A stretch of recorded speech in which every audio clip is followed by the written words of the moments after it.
We're in Parashat Behaalotecha, and today we want to talk about a concept that is required by all of us to have and to do, and is not so simple. And this is called midot Anava, the attribute of humbleness. We spoke many times about the concept that it's extremely important to follow the Torah and to do mitzvot and to learn Torah, but the main student of the Arizal, Rabbi Chaim Vital, teaches in the book Sha'arei Kedusha that the mitzvahs are very important, but the main work that I need to do here in this world is called tikkun midot, to work on my character traits, to work on my midot, on my attributes. And today I don't want to talk about tikkun midot, but I want to explain that there are two character traits that all the rest of the character traits are born from these character traits. One is on the positive side, one is on the negative side. On the negative side, the original character trait is the character trait of ge'ava, of pride. From pride, if chas v'shalom a person has a lot of pride, that will start birthing all the rest of the bad character traits, which the first generation that pride will birth will be anger and sadness. And then that, from anger and sadness, it will start birthing more and more bad character traits. On the positive side, the highest character trait is midot Anava, the character trait of being humble. If a person is humble, then it will start birthing more character traits that are positive. Now, who do we learn from the midah of Anava? Nobody but the greatest, which is Moshe Rabbeinu. If you notice, many of our sages, many of our forefathers, they have a title. Abraham, for example, we call him Avraham Avinu. And then going down in the generations, you have Yosef HaTzadik. And many of our heroes, they have a title. David HaMelech. David was always going to go with the Melech. Shmuel Hanavi, Aaron HaKohen. We always attach a title. The title that Moshe got is Rabbeinu, our teacher.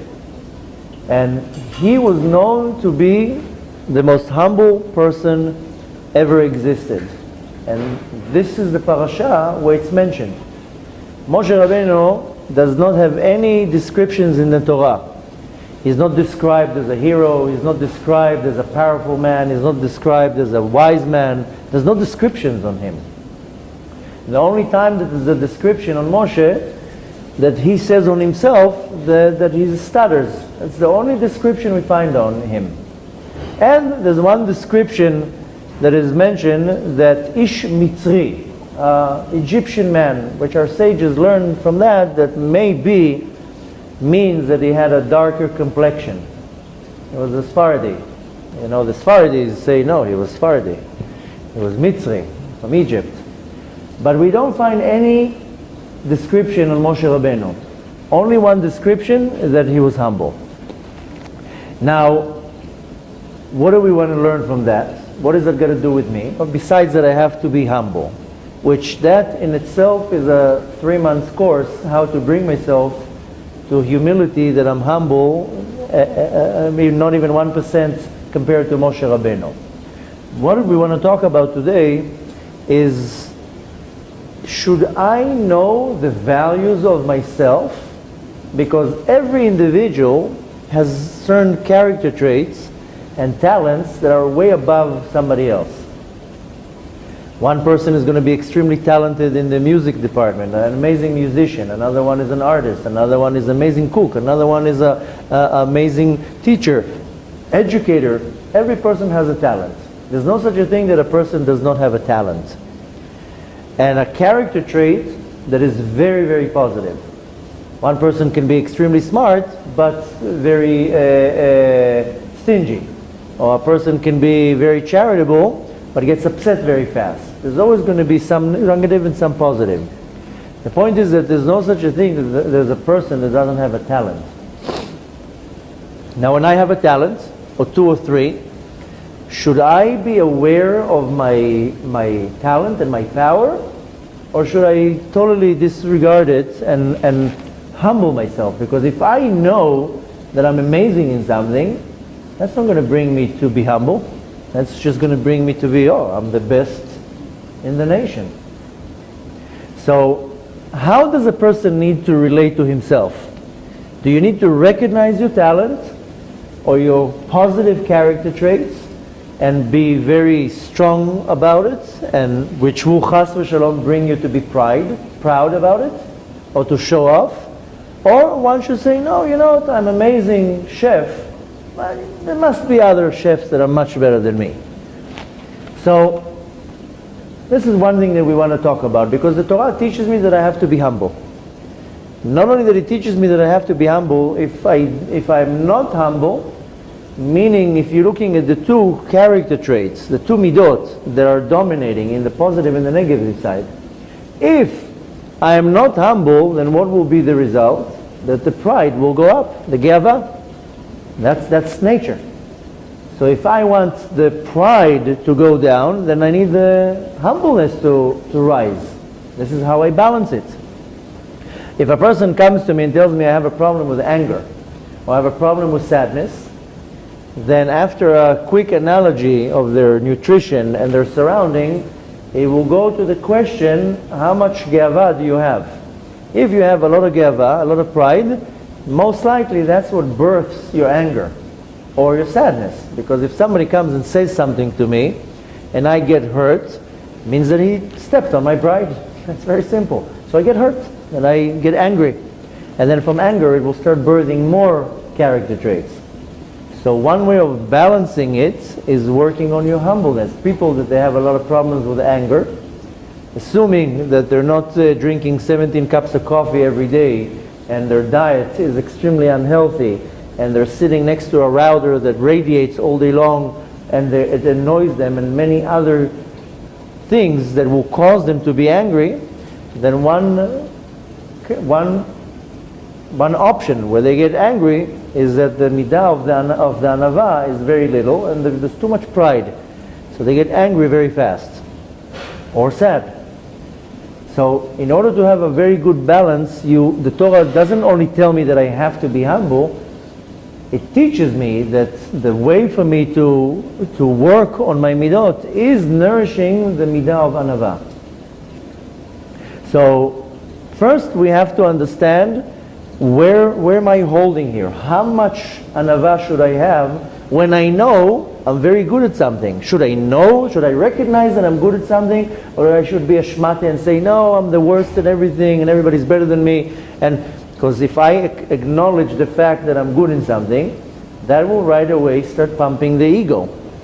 And what's going to happen? Too much pride. And then the Anava starts diminishing. So, in this parasha, we learn about the character trait of Moshe Rabbeinu that was very, very humble. And this is the first time that we get a description about Moshe Rabbeinu. And it says, V'aish Moshe haya anav mikol. And this is the first time that we find a description about Moshe Rabbeinu. Now, in order to kind of understand the concept, then first of all we have to raise a question. We spoke about it a couple of times, but how many books are in the Torah? 5, right? I'm not talking about the Tanakh, there are 24. We know of 5 books in the Torah. A few months ago in one of the classes I told you that there is an opinion that there are 7 books in the Torah. And we're missing 2 Chumashim. Now, if you go to the oral Torah, in the tractate of Shabbat, Masechet Shabbat, Rabbi, who was the Tana, he explains and he says there are 7 books in the Torah. We don't have 5, we have 7. This is according to the oral Torah. I'm not talking about now the mystical part of the Torah that actually explains that we're missing 2 Chumashim.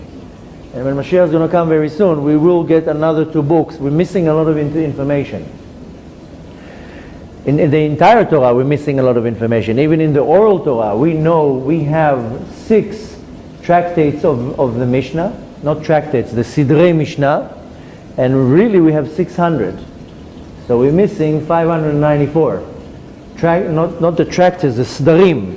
We have only 6 of them. So we're missing, this is how much from the oral Torah we're missing, and needless to say from the mystical part of the Torah and the written part of the Torah. So when Mashiach is going to come, we're going to have a lot of time to learn a lot of Torah. But even in the oral Torah, in the Talmud it says that we have 7 books of the Torah. We learn it from a pasuk, from the book of Mishlei, that it says, Chotzba Amuda Shiv'ah, that the Torah is carved from 7 pillars. But in the tractate of Shabbat, the Rebbe explains there that we have 4 books which are Bereshit, Shmot, Vayikra, and Dvarim. These are 4 books. And the book Bamidbar is really 3 books. And halfway into the book of Bamidbar, into the middle of our Parashat Behaalotecha, that's 1 book. Then we have the parasha that is called V'hi b'nso Aaron, that we're reading in this parasha. If you notice, if you ever looked in the Torah, the beginning of the parasha and the end of the parasha, I'm not talking the weekly parasha, I'm talking about the chapters in the parashot, that it has 2 nuns, the letter nun upside down. And that cuts the parasha, the chapter, from V'hi b'nso Aaron. That's 1 parasha. This is 1 book, separate from the book of Bamidbar. And then from the verse Kum Hashem ve'yafutzu ovecha, that starts another part. Therefore, in the book of Bamidbar, it's divided into 3 books. So this is an opinion by Rebbe in the tractate, in the tractate Shabbat in the Gemara. This is the oral Torah. It says that we have 7 books. Now, in this parasha, it's kind of dividing the story in half. From the parasha of Bamidbar to our parasha, in the middle of the parasha, what do we read? That they're going into the desert and they're getting ready to go into the land. First, they get divided by tribes. If you remember, we learned in Parashat Bamidbar how they got divided in tribes. And not only that they're dividing in tribes, they're getting prepared to enter the land of Israel. And they're preparing for war. So the structure how the tribes were parked, it was their structure how they're going to go enter into the land into war. That's what we explained. They had flags, they had colors, they were literally preparing to go into the land. Mentally, emotionally. Not only that, it was a build-up. It was a couple parashot of a build-up of excitement. That's it. We got out of Mitzrayim, we got the Torah, now we're going into the land of Israel. It was a lot of action. And then at this point, Moshe Rabbeinu says goodbye to his father-in-law, Yitro, that makes a U-turn and goes back to Midian. And he says, that's it. The time has come. We're going into Eretz Israel, what was promised to us 400 years ago. And now is the time, and there's a lot of excitement. And then in one shot, everything changes. A downfall. And starts a chain of events of problems and disasters and another sin and another problem and another sin and another issue. So we have 2.5 parashot of excitement that we're going into the land of Israel. And then within one shot, one day, they just moved. One day, they had to move from where they were to the next location. It was a 3-day walk. They had what's called a kfitzat haderech. Hashem squeezed the land and they did it in 1 day. And suddenly everything starts. All the problem starts. First, they start complaining that the diet in the desert is not a good diet. They start complaining, where's the zucchinis that we had in Mitzrayim? We had kishuim.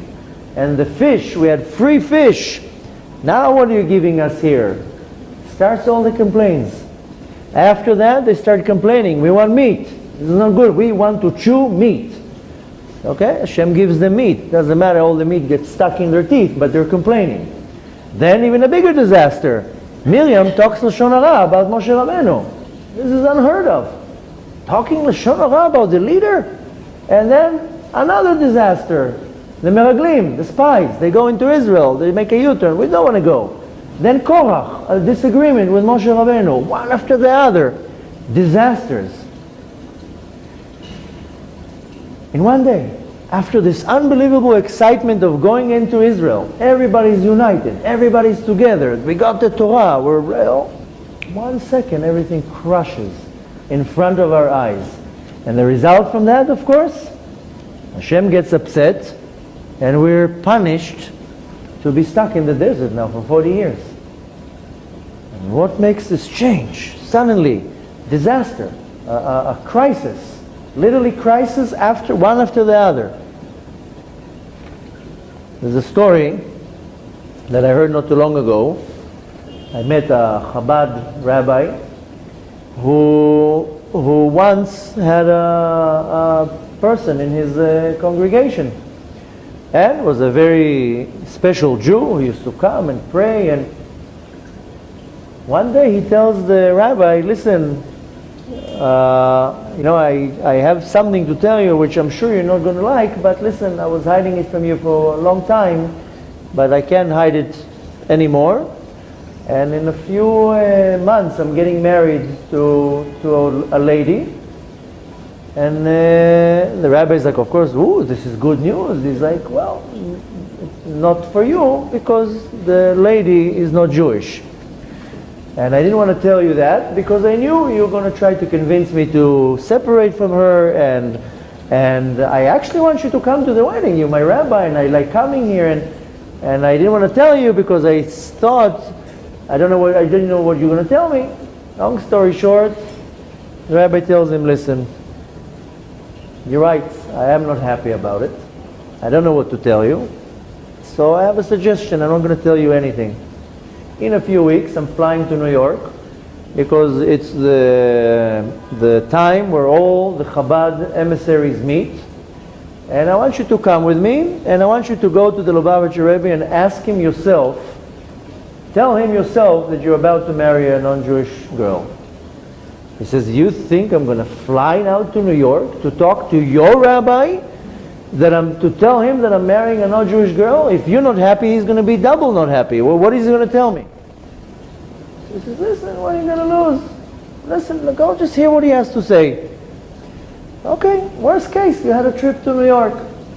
Sure enough, they fly to New York. The rabbi takes him to meet the Lubavitcher Rebbe on a Sunday. Every Sunday, he would stand out there and give out the dollars and meet people. And when it comes the turn of this individual, he comes to Lubavitcher Rebbe and he tells him, I'm engaged and I'm getting married to a not Jewish woman. He is expecting now to get a hammer in his head. So the Lubavitcher Rebbe tells him, I'm jealous of you.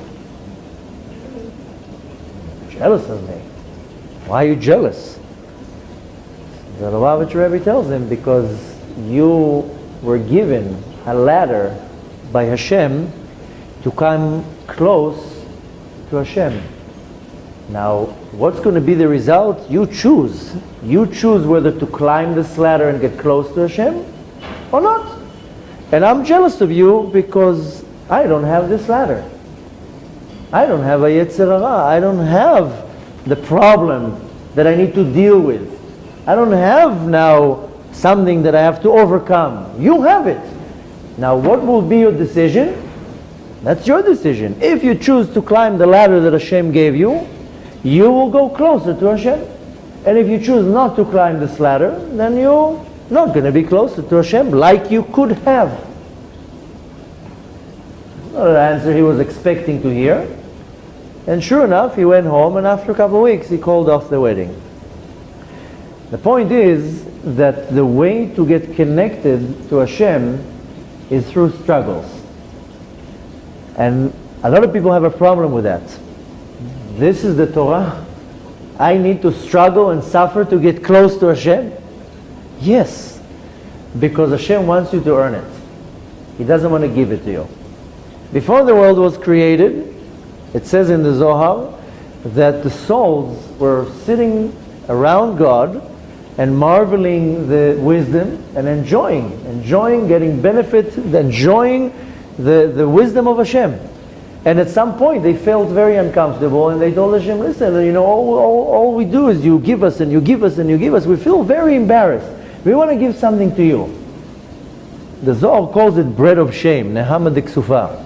That they're like a poor person coming to your door and knocking every day and you're giving them something to eat. The souls were embarrassed. They said, we want to do something. We want to earn what we're getting. So Hashem says, no problem. I'll create a world. I'll put you in bodies. I'll give you a list of mitzvot and you'll earn it. Of course, the souls after 2 minutes says, no. We were joking. Why are you taking us serious? But that was already too late and Hashem created the world.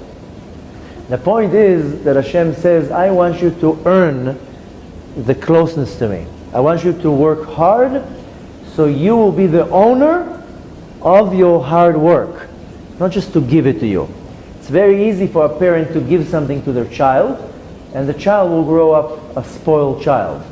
We have a friend that was born to a very wealthy family, and all her life, everything was given to her.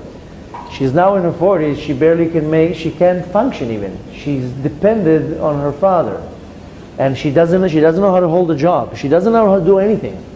She's so spoiled. She's an amazing woman, but so spoiled. Everything was given to her. She doesn't even know how to cope with anything in this world. All day long, she's from one psychiatrist to the other, from one retreat to another, because she doesn't know how to deal with things. A problem comes in her way, she doesn't know how to deal with it. So Hashem says, I don't want spoiled kids. I want you to earn it. I want you to say, I did it. Therefore we have to struggle. Therefore everything will come with a struggle. Because Hashem says, I want you to overcome this. I want you to battle it. I want it to be bitter and hard. And I want you to sweat. And then I want you to win and say, I did it. I was able to do it by myself. It was hard, but I did it. And then when you finally are happy and you said, I did it, then will come another struggle. And another smack to your face, and another one. You move the head this way, then a smack will take you that way. But the point is that to get close to Hashem, it has to be through struggles. And the point of break, in Hebrew it's called nefilah, that I fall. I walk, and I stumble and I fall. And I constantly fall. I serve Hashem with all my might, and every 2-3 months, sometimes every 2-3 weeks, there will be a fall. I will fall, meaning that I will do a certain sin that will make me go 4 steps back. A man will say, that's it, I'm going to pray in a minyan now every day. 2-3 months he's doing great, then one time he does something and back to square one, doesn't go and pray anymore. We constantly have these failing. And this is one example I'm giving with a man with a minyan, but every person. I know many people, they decide to start praying or to say Birkat HaMazon or to stop lying or to stop saying Lashon Hara. It works very well for 2-3 weeks, then I fall again. Then I have to get up. And the getting up is the hard part. But it's the falling that really exposes my connection to Hashem. If I have no connection to Hashem, the falling has no meaning. The failing. When I recognize that I failed, that actually shows, you have a connection with Hashem. And Hashem is the one who orchestrates the situation that I will come to a point to fail, because Hashem wants to see how I'm going to get up. He doesn't care how I fell. He says, okay, you fell, nothing happened, now get up. Let's see how you're getting up. Let's see if you're going to get up, brush off the dirt, and move on. So our entire existence is from one struggle after another struggle after another struggle. Why? Because this is the ladder that takes me closer to Hashem. So we understand from that once we see that the Jews in the desert kept going through another struggle and another problem and another crisis, is just to teach us, Hashem says, listen, I don't want you to think that you're just getting everything for free. Now, if we're really going one struggle after the other, we're not going to start dissecting all of them, but the first one, that they were complaining. They were constantly complaining about the food. They were complaining that they had free fish in Egypt. I don't even know what they're talking about. They were starving there. There were slaves there. They barely had even material to work. Where do you come up with free fish? Fish? So, there's one opinion that says, you know what, yes, the Niles, there was a very strong current, and every time that the current will come closer to the shore, it will bring all the fish to the shore. So yes, they did have free fish. But anyways, they were complaining about food. We didn't have meat, we didn't have zucchini, kishuim, we didn't have fish. Really what they missed is not the free food. They missed something that is called arayot. Arayot is forbidden relations. Up until the time that Moshe Rabbeinu came, there wasn't any law. You can marry whoever you want, whenever you want, how many you want. You can marry your sister, your cousin, your neighbor, your anybody. There wasn't any laws. And what caused it is it caused a whole mess when it came to forbidden relations. There wasn't any laws. And they were happy with that. They were happy with the fact that I can do whatever I want. Now, people have different urges. Yeah, but I'm married, she's married, he's married. Even though it doesn't stop 90% of the population of the world, if there's a ring on the hand or not, and they join each other with no connection. But at the time, there wasn't any laws. We didn't have the Torah. We weren't prohibited in all the forbidden relations. So they missed that. They missed the fact, it's called that Mitzrayim was called Ervat Haaretz. Erva is a place that is not a modest place, a not clean place. Why was it called Ervat Haaretz? Because they were failing in Arayot, in Mitzrayim. They were constantly failing in forbidden relations. A woman and a man would just see each other and that's it, let's go. Doesn't matter, married, not married, related, not related. Then comes Moshe Rabbeinu and starts telling them, listen, you can't do whatever you want, there's rules here. You have to be married, it has to be at the right time of the month, and starts giving him all the rules. That's what they missed. Now they were embarrassed to tell Moshe Rabbeinu, listen, you took my fun away. So they were making it up like as if it was the food. I missed the zucchinis, I missed the fish, there was free meat. It wasn't free meat, there was free arayot, there were forbidden relations. There wasn't any prohibition there. So that's what caused the first thing. And this is basically the concept that Hashem took Israel out of Mitzrayim, but He didn't take Mitzrayim out of them. That's the problem that we have up until today. We were taken out of Mitzrayim, but Mitzrayim is still in us. And Mitzrayim is not necessarily the country, rather it's the concept that I'm stuck in my limitation. Mitzrayim comes from the word meitzav, a limit, and I'm struggling with my limitations. Some people, it's very extreme. They are addicted to drugs, alcohol, gambling, or whatever other thing. It's an addiction. This generation, it calls an addiction. And some people, they're stuck in a limitation. It can be something simple, that they have to have 5 pieces of cake every day. I mean, if they don't have the 5th piece of cake, this is not something so bad. But they're depending. They need this cup of coffee. I need this. And more than that, there's many different things that limits me. That today we have a new addiction. It's a phone.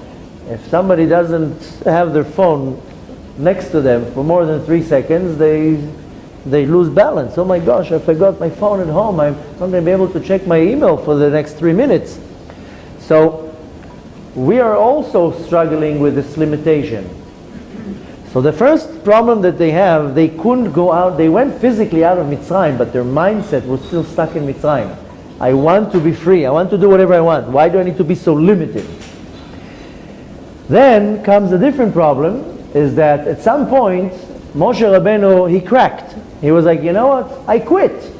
He comes to Hashem and says, you know what? I don't need to deal with this nation of they're all whining all day long, they're complaining all day long, nothing that I do is good. I quit. Moshe Rabbeinu, so to say, said, listen, that's it, I had enough. I don't want to anymore.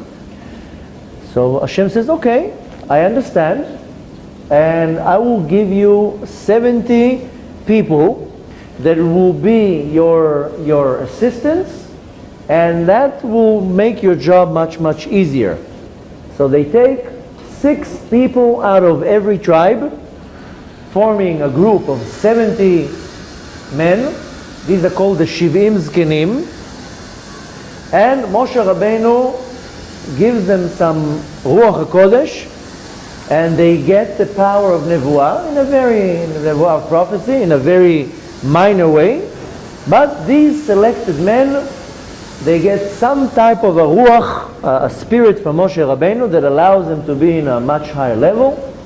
2 of them are going even beyond the rest, and they become mamash prophets. This is Eldad and Medad, that it says that they were prophesying in the camp.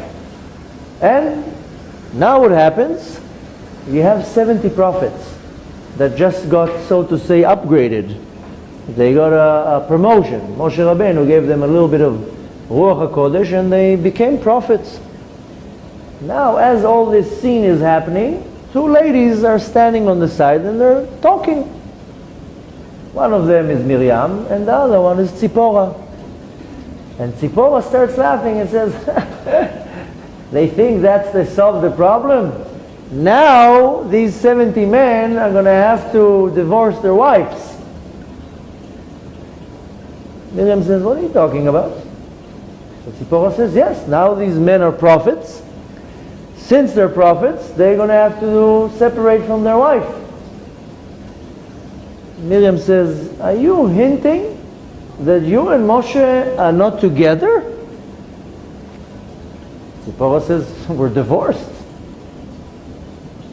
Miriam says, my brother divorced you and I don't even know about it? Oh, that's very spicy news. Moshe Rabbeinu was so humble, it's nobody's business what he does.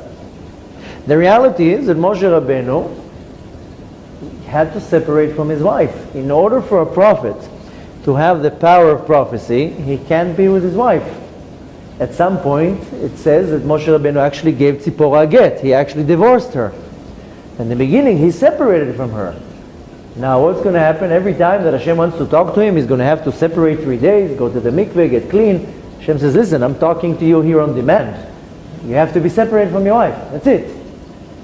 And a prophet, before he can get prophecy, has to be 3 days not be with his wife. Then he has to be clean, has to go to the mikveh. So Hashem told Moshe Rabbeinu, listen, separate from your wife. Then at some point he actually divorced her. Now Miriam says, ooh, this is juicy information. I didn't know my brother divorced his wife. And wait a minute, I'm also a prophet. And we have another brother, he's also a prophet. So Miriam calls Aaron and Moshe. She doesn't do it quietly. And she now comes and approaches Moshe and tells him, what, you think you're better than us? That you have to separate from your wife? We're not separated. Aaron is not separate. Why you have to separate from your wife? Long story short, Moshe Rabbeinu sits and doesn't say anything.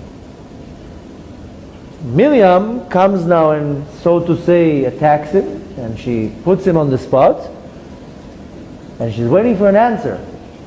And here the Torah says, "Ve'aish Moshe hayanav mikol ha'adam." He doesn't answer. He's quiet. He says, I don't need to give you an answer. I don't need to, it's nobody's business what I do. A person with a little bit of pride will be like, whoa, sit down, relax, I'm Moshe Rabbeinu, you're not as great as me, let's take a step back. He's so humble, he sits quiet, doesn't give an answer even. And the result right away that Miriam gets tzarat, a severe tzarat, to a point that she can't even go out of the tent. It's so embarrassing that Miriam the prophet is getting tzarat. To a point that the entire nation has to wait 7 days for her to be clean. And then they understand that Moshe Rabbeinu is the greatest. Even though Miriam and Aaron were a very high level, but Moshe Rabbeinu would just talk to Hashem freely. And yes, Moshe Rabbeinu was the greatest. Lo kam ke Moshe. And even when Mashiach is going to come, I know there's disagreements on this opinion, but they say that Mashiach is not going to be greater than Moshe Rabbeinu in prophecy. He's going to be greater than Moshe Rabbeinu than everything, but not in prophecy. That lo kam kenavi ke Moshe. Like Moshe Rabbeinu in the level of prophecy, there's not going to be nobody like him. And yes, Moshe Rabbeinu was the greatest. Now, how does Moshe Rabbeinu have to react when he's looking in the mirror? He's looking now in the mirror. Does he have to say, ooh, I'm the greatest?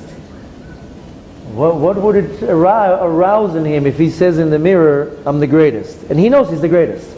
There's no question here that Moshe knew exactly who it is. Moshe Rabbeinu knew, yes, I am the greatest of all. I speak to Hashem. I brought the Torah. I went up to the mountain. I went up to Shamayim 3 times. Who goes up to Shamayim 3 times and comes back? I went into Paro, into the Klippa, and took the Jews out of Mitzrayim. Moshe Rabbeinu knows exactly who it is, who he is.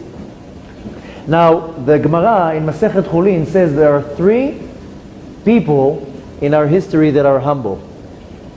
And it says, Shlosha Anavim hem. The first one is Avraham Avinu. Avraham Avinu says, Va'ani ke'afar va'efer.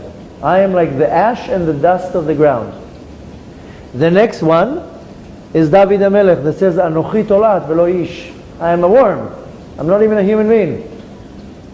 And the third one, which is divided in 2, which is Aaron and Moshe, that they says, V'nachnu ma. What are we? The third one is, I told you last week when we learned about the month of Sivan, that Moshe and Aaron are considered twins. They're considered like one, even though they're not twins. But both Moshe and Aaron said, they said on themselves, V'nachnu ma. What are we? We're not even something. So it says that Abraham and David HaMelech were very humble, but they still had some type of an existence. He says, Va'anochi tolat velo ish. Anochi, I am something. V'ani afar v'efer, I am something. Moshe says, I'm nothing. V'nachnu ma, I'm not even in existence. This is the level of humbleness that Moshe Rabbeinu came to. So, we want to understand, how does Moshe need to look at himself? As the greatest of all, or he has to look in the mirror and say, I'm a shmate, I'm worthless, everybody's better than me? How does he reach to the level of Anava? How can he look in the mirror and say, I'm the greatest, and still be humble? It's a total contradiction. It doesn't make sense that he will say, yes, I know I'm the best, but let me be humble. It's kind of like doesn't even fit. How can I be humble knowing that I'm great at something? If I'm an amazing scholar, I'm an amazing teacher, whatever it is, and I know it, that by default arouses the pride in me that I'm the best. There's a story that after the destruction of the temple, it was a very hard time in Israel.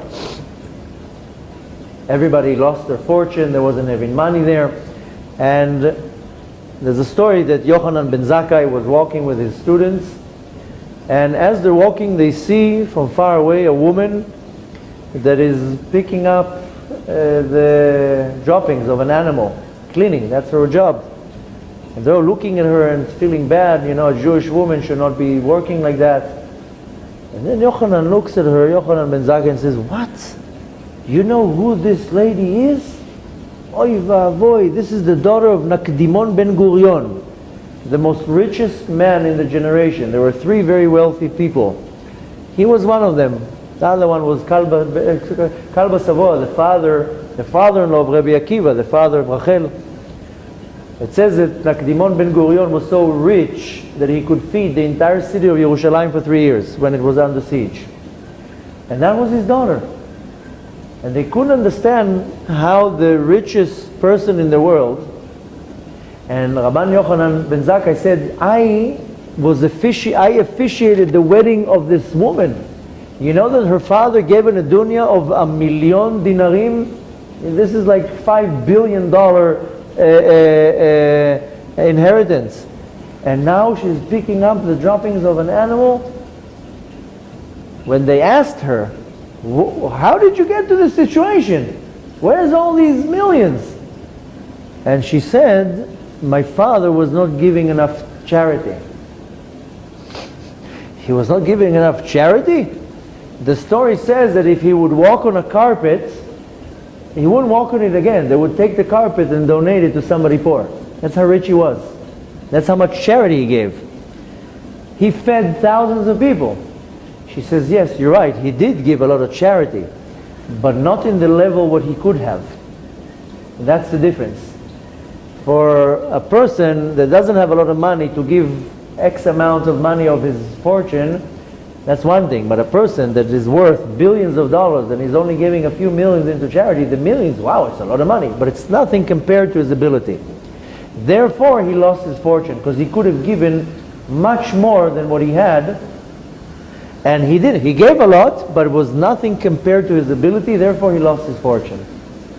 And that's why his daughter ended up being cleaning the droppings of an animal. And it says that the secret of Anava is that a person needs to live with the thought that he's not doing enough.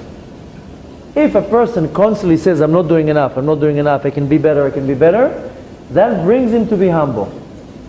So this is one opinion, one way to bring yourself into Anava. And where do we learn it from? We learn it from Igeret HaRamban. If you read the Igeret HaRamban, which is actually highly recommended to read it at least once a week, it brings you to a point to understand that how to become humble. This Igeret, this scroll, was written by the Ramban to his son, because he was, high society. He wanted his son to be humble. And he teaches him how to be humble. So he has the attitude that you constantly have to feel that everybody's better than you, that you are a nothing, that everything that you do is not enough, and to diminish yourself. There's a story that there was once a big yeshiva, and the students, the great students, in order for them not to be developing too much pride, at the end of the day they would go into a room and start hitting themselves, not physically, but saying, I am a nothing, I don't know anything, I'm not as great as I think. They would be hard on themselves to kill the ego. And they kept saying, I'm a nothing, I'm a nothing. One time comes a new student and he sees what's going on and he likes this shtick. So he goes with them to the room and starts saying, I'm a nothing, I'm a nothing. So they're telling him, whoa, whoa, whoa, so fast you become a nothing? So this is one approach how to work on your midot Anava. By constantly saying, people are better than me, he's better than me, she's better than me, I'm not that great, I'm not 100% honest, I'm not 100% straight. That's one way that you diminish your midot Anava. This is more leaning towards the path that is called musar. That I have to constantly get pounded on my head, you're not that great. That will eventually make me nothing enough to understand that I have to be humble. But the Baal Shem Tov takes a different approach, and he says, no, there should be a different approach. And to understand this approach, I will share with you a story that is very, very interesting. A few generations ago, there's a very big Chassidut that is called Gur. There are many different Chassiduyot. The ones that are known are, of course, Breslev, Chabad, Satmar, maybe Tzanz. But one of the biggest Chassiduyot is called Gur. And many generations ago, when the first the Rebbe of the Chassidut passed on, they needed a processor, somebody who will come after. Now, originally, this Rebbe took over the Rebbe from Kotsk, but after that, they needed to find somebody to take over. So they looked around, and who did they find who would be the most suitable one? Was his grandson, who later on became a giant. He's known as the Sfat Emet. And they appointed him to be the Rebbe. Now this is a 19-year-old boy. Appointing a 19-year-old boy to become the Rebbe of this huge Chassidut? All the older Chassidim didn't like that. One of them came to him and told him, you're going to be our Rebbe now? Who made you? Who brought you? Well, how did you come to this level? So this was not a simple young man. And again, I told you later on, he was known to become a huge tzaddik. He's known as the Sfat Emet. And he told him, I'm just going to tell you a story. And he says there was once a man who wanted to climb the mountain of the Everest. And he was preparing for years, building up his strength and working out and climbing, literally preparing himself for years. And then once he got to the point that he's prepared, he started climbing and climbing, and it took him half a year. He would go one place and another and this, and he worked real hard. Finally, after half a year, with the last breath, he reaches the top of the mountain, puts the last how do you call it, like the peg, pulls himself up, he reaches to the top, he's about to explode out of pride, and he sees a little boy there, just sitting there. He's like, how did you get here? I just climbed for half a year, I worked out for 3 years prior than that, I don't even have my last breath. How did you come here? So the boy told him, I was born here. I didn't have to climb. So the Sfat Emet told this old chassid, I was born here. I didn't have to climb up. Sometimes you are born somewhere. Sometimes you are given this talent. Not sometimes. Each and every one of us has a talent. When you get a talent, you don't develop the talent. If you're a musician, you sit next to the piano, you'll start playing when you're 5 years old. If you are an artist, at 5 years old, you'll start painting. I mean, my little boy, how he paints, this is a talent. I will sit 20 years in an art gallery, I will not be able to paint like that. If you have a voice, you are a singer, you have it from when you're 3 years old, you start singing. We get our talents. I don't have to work for that. I got it. I was born there. Therefore, the path that the Baal Shem Tov decides is not to diminish what I am. Is to recognize what are my qualities and to understand it. Yes, this is my quality, but not to let it take me to become pride, to use it. If Hashem gave me a quality, is to use it. With the story, going back to the story of Nakdimon ben Gurion, Hashem gave him wealth. He didn't use it. He didn't use it, so Hashem took it. If Hashem gives me a talent, is to use it to Avodat Hashem. Not to say, oh, I am the best.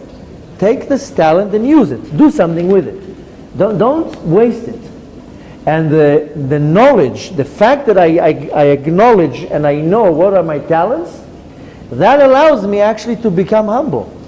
Because if I don't use it, then it will make me pride. But if I use it to Avodat Hashem, if I apply it, then that's the way to keep me in, so to say, in a place that it's not going to become too much of a pride. And it all boils down that the Kadosh Baruch Hu says there's nothing wrong with pride. You know, when the Torah was given, there's a big question, why was it given on a mountain? So you know the whole story, we just finished Shavuot, and the story says that all the mountains were fighting. One mountain said the Torah should be given on me because I'm the widest. Another mountain said the Torah should be given on me because I'm the tallest. Every mountain had some type of argument. And Har Sinai didn't say anything.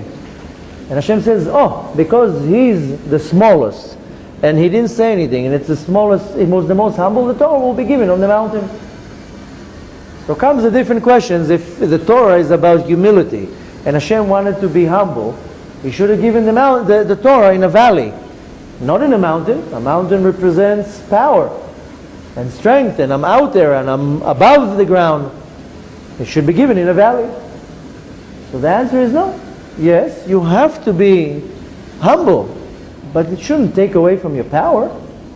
You should be a mountain. This is why it's called Har Sinai, a mountain of you have to be humble. Somebody once told me when I first became religious, I met this individual in not such a appropriate place. I was in the mikveh. We start talking. And he tells me, your name is very, very special. Because your name is like Har Sinai. Your name is Alon Anava. Alon is an oak tree. Strong, powerful tree. But your last name is Anava. So you are like a Har Sinai. You're powerful, but you're humble. Your name is a very special combination. So the Torah comes and tells me there's nothing wrong with knowing who you are. Moshe Rabbeinu knew exactly who he is. He didn't think of himself as a shmate. He looked in the mirror and says, I know who I am. I know that there's not going to be a greater prophet than me. You have to have some type of it's called a Hasidic pride. I have to know who I am. I have to know that I'm strong, I'm smart, I'm talented. But at the same time, it should not take me to a place that I feel that I'm better than anybody else. And even if I know that I'm better than somebody in something else, but Hashem gave me this quality to serve Him. Not to go and brag now, I'm the best at that. It's to be humble and says, yes, Hashem gives me money, so yeah, it gave me money to donate it, to help other people. He gave me wisdom, teach. Don't go and say I'm the smartest. Oh, I know the entire Shas off by heart. So the one approach of staying humble is saying I'm a nothing. Everybody's better than me. Which I'm not chas v'shalom saying that this is the wrong approach. I also read the Igeret Ramban once a week.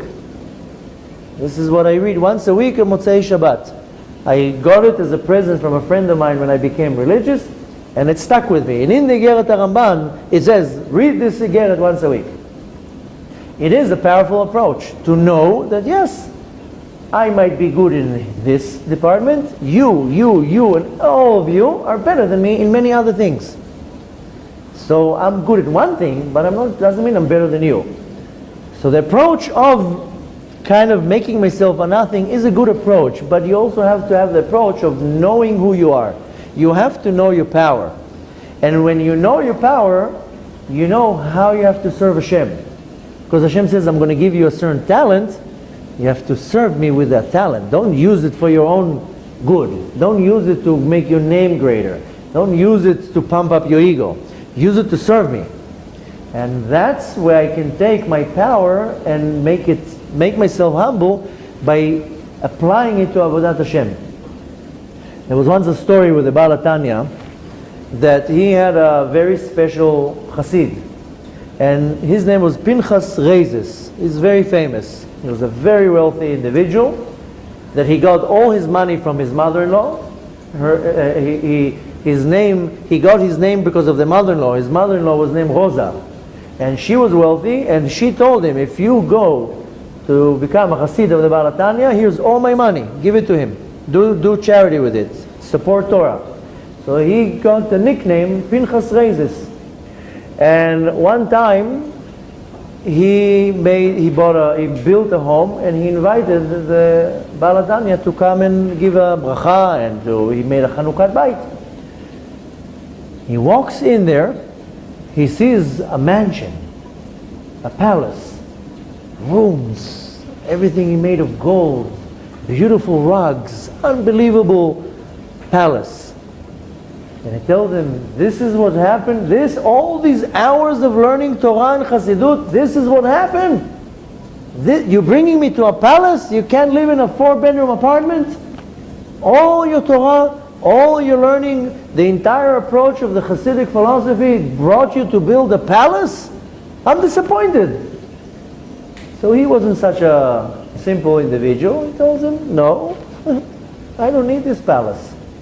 But you know now what happens now that I have this fancy home? All the meetings of the city are done in my home because it's the nicest home. Now you know what it says in the Torah. Ba'al ha'me'ah u'ba'al ha'de'ah. The one who has the fortune, the power, he has what to say. Now I influence everything that happens in the city. I have power now because everybody comes to me. They come and sit in this beautiful home, in this little palace, and I say, I'm the power here, I'm the money. I decide who's going to go where and who's going to who's going to do what, and I'm able to influence the entire city, and I can make and control the decisions. Therefore, I don't need this palace. I'm fine with living in the stables. I'm doing it because it allows me to control and to have power and to use it positive. Some people have power and they use it in a very negative way. I use it in a very positive way. So then, of course, Baal Tanya was happy to hear that, but the point, the approach of the Baal Shem Tov is that you have to know your power. It doesn't mean that should bring pride to you. But each and every one of us has a character trait, a powerful midah, an amazing talent. In the same way that Moshe Rabbeinu would look in the mirror and says, yes, I know I'm the best. I know there's nobody like me. But that means I have to be 100% dedicated to Am Yisrael. And that's what he was. He didn't have a wife. He actually divorced his wife. He was dedicated 24/7 to the people. So he took his power, and instead of making him pride, it made him humble, saying yes. And what I need to take from that is that I also have a character trait, a talent, something positive that is way beyond anybody else. And I have to recognize it in me. And recognize it in me not to make me feel a little bit better than other people, is to serve another person. And the test in the Anava will be, if when the person that needs my assistant in that department, if I will assist him, or if I will be like, of course, I'm much better than you. Oh, no wonder he's coming to me. So the lesson that we're learning here, which is one of the most important lessons, is that I need to know who I am. I need to know my ma'alot, my virtues, my advantages over others. I need to recognize it. But the fact that Hashem gave it to me, that is what should make me humble. To be like, wow, Hashem made me this amazing person. I can be an amazing father, I can be an amazing educator, I can be an unbelievable chef, I can be an amazing singer, whatever it is. What should bring the midat anava in me, that Hashem chose me. I can't believe it. Hashem chose me to be the one who's going to deliver the message through this channel. Doesn't matter how it's done. And that should be the power that allows me to be humble. Because if I'm not humble, then I'm going to lose it. Like this in the rich individual that was very wealthy, he lost it because he didn't utilize his power to the fullest. And Hashem says, I'm giving you a talent, use it to the fullest. And you find what is great in you. Yes, you're going to have some bad character traits, which you have to refine, but then you also have a few good ones which you have to recognize and then apply it to your Avodat Hashem. And that's what we need to take from the teachings of Moshe Rabbeinu, and that's why we call him Rabbeinu, our teacher. Because it all boils down to how humble you are by knowing your faults. I need to know my faults, yes. We all have faults. Nobody's perfect. One person has faults in that department and one in this department. I need to recognize my fault, to work on it. And it doesn't mean it's going to be worked on within a day. Sometimes it can take you 60 years to work on one midah. Person has the problem with anger, it will take him his entire life to work his anger. The last day of his life, he'll be like, no, I'm not getting angry. Now I got the point. But I also have to understand, I have a very, very few talents and character traits, and instead of making it me feel too special, no, this is what I have to serve Hashem in. And there are many ways to serve Hashem. I'll tell you one more story. Because a lot of people say, listen, I have talents, but I don't see how to serve Hashem with it. And a few years ago came to me a young lady, and she told me, listen, I was born religious. I always kept Shabbat. I always ate kosher. I'm always modest. I'm, you know how they say, a goody two shoes. I'm a good girl, you know, my Yetzer Hara is very small. I pray, I help. I don't feel that I can do anything in Avodat Hashem. Well, you know, I feel like I'm a very below average individual. And I don't think that I have any type of special character to do Avodat Hashem, serving Hashem. And I told her, must be that you have something. She's like, no, I'm average. So there must be a talent, must be something that you love doing. What do you love to do? So she told me, I love dancing. But I'm a little bit embarrassed. I will never dance in public. I dance in my room. And I told her, do you consider yourself a good dancer? She was like, yeah, I'm a good dancer. I just love dancing. So I said, okay, so I have an idea for you. You live in a very small neighborhood in Brooklyn, where people there are very poor, and every average family there has 8 kids and up, a Hasidic neighborhood, and there's barely any afternoon activities, and the kids are just piled on each other in these small apartments. Why don't you take all the little girls and teach them how to dance? Take yourself a small room, a basement or something, take them by age and teach them how to dance. They need an outlet. It's little kids. It's New York, 6 months of the year, it's freezing cold, they can't even go out to the street. They're in little apartments. They need an outlet. The mother needs a little bit of quiet, and you're going to give some joy to these little girls. More than that, you can be dressed modest and teach them that they should be modest too. You'll become their hero. And more than that, you'll teach them that you can be modest but still dance. There's nothing wrong with dancing. There's nothing wrong with being happy. And you'll plant in them the seed of this power of simcha. And I told them, you can change these little girls' lives. And that's what she did. And she opened, first it started in a little basement. Later on it became a studio. In the beginning everything was free. Then she maybe charged Lily, I think like $3 a kid. Something little. And it ended up being such a success. She was like the hero of all these little girls. Dozens of 8-year-olds, 6-year-olds, 9-year-olds, she taught them how to dance. And she let them be free.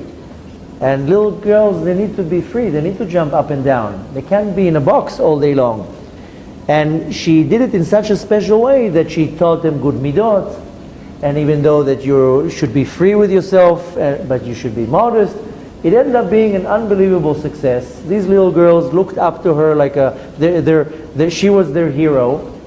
And I told her, now you are a leader of a community of a couple dozens or hundreds of little girls that will grow up, and until the last day of their life they will remember you, that you taught them how to dance and how to be happy and how to just throw their hands whatever direction they want. And at the same time they should be modest. And she applied it. And I said, look how you take something so simple and something that you just like. She wasn't a professional dancer, and she made something unbelievable from that I can guarantee to you that until the last day of these little girls of their life, they'll remember what she did for them. And from that you can take that any person can take any character trait that they have, any talent. It can be something simple, and teach it to another person, and that person, that's their lifeline. And it can be a child, can be an adult, can be anything. Hashem says, I gave you a talent, I gave you knowledge, I gave you a hobby. Everybody has something they love doing. One will be sewing, one will be painting, one will be arts and crafts, one will be gardening. It says, B'chol d'rachecha de'eu. You can serve Hashem in many different ways. It doesn't have to be in a yeshiva. It can sometimes take a little child and teach the child something fun. That instead of having constantly the burden of school and the parents and Torah and mitzvahs, they need an outlet. A child needs an outlet. Even adults need an outlet. You know, not too long ago we had some event here, and I told my wife after, it was just for women, I told my wife after, no, how was it? She was like, it was nothing special. It was actually kind of boring. And she was like, but you know what? Even just not being for a woman, just not being with her kids for 1 hour, she doesn't care if it's boring. Just give me 1 hour of quiet. I don't care if the event was boring. And she says, yes, the event was boring. The person we brought wasn't exciting at all. But the women were just so happy for 1 hour quiet, not to deal with their husband or their kids. So sometimes you can be the one that initiates this outlet, this channel. Through that, the person, finds a little bit of comfort. And every person has a talent and some type of a knowledge or character trait that can be addressed and applied in the right way to affect another person. And one needs to know their power. And I need to know, yes, I am very good at that. how am I serving the public and how am I serving Hashem with my talent? And when I do that, that's what actually brings me the real anava. I don't need to kill myself all day long that I'm a shmate. It is good to constantly hold myself in a position that I'm not that great. But also I should look at it from the other angle by saying, where am I utilizing my strength and my power? And we learned that from Moshe Rabbeinu. Bezrat Hashem, if each and every one of us can apply this method, that I should be powerful and the same way humble, then I can guarantee to you that each and every one of us will climb to a much higher level of connection with Hashem, because I will accept that everything that happens from Hashem, the good and the bad, which is in essence to make me humble. When Hashem is putting pressure and kvetching me, is to make me understand I have to climb the mountain. Some things I get, some things I have to acquire. It all boils down, if a person works on their midot anava, needless to say that the only thing that can birth out of it is happiness and serenity and good midot and calm and love for other people. And needless to say that if we just add a small percentage of that attitude in our nation and in the entire world, needless to say the world will be a much, much better place. We have enough ego in this world. We need to remove a little bit of the ego, and if the world will start moving to that direction, we will definitely make space for Mashiach to come, because Mashiach cannot and will not tolerate any ego.